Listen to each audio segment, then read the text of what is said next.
رسول اللہ صلی اللہ علیہ وسلم نے فرمایا، اندھیری راتوں میں مسجد کی طرف پیدل چل کر جانے والوں کو قیامت کے دن کامل نور کی خوشخبری دے دوں۔ رسول اللہ صلی اللہ علیہ وسلم نے فرمایا، اللہ نے آدم کو زمین کے ہر حصے کی مٹی سے پیدا کیا، اسی لیے انسانوں کے لیے رنگ مٹی کے رنگ کی طرح سفید، سرخ اور سیاہ ہے۔ حضرت انس سے روایت کرتے ہیں،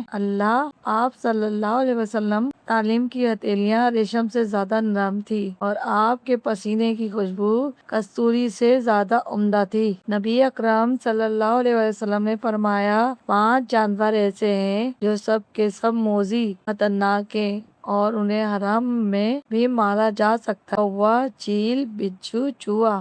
اور کاٹنے والا کتا۔ رسول اللہ صلی اللہ علیہ وسلم نے فرمایا، جس نے میری سنت کو زندہ کیا اس نے مجھ سے محبت کی، اور جس نے مجھ سے محبت کی وہ میرے ساتھ جنت میں ہوگا۔ رسول اللہ صلی اللہ علیہ وسلم نے فرمایا، اس کے معاملے میں اللہ تعالیٰ سے ڈرو اور خوبصورتی کے ساتھ حلال طریقے سے اسے تلاش کرو، کیونکہ کوئی جان اس وقت تک ہرگز نہیں مرے گی جب تک اپنا پورا رزق حاصل نہ کر لے۔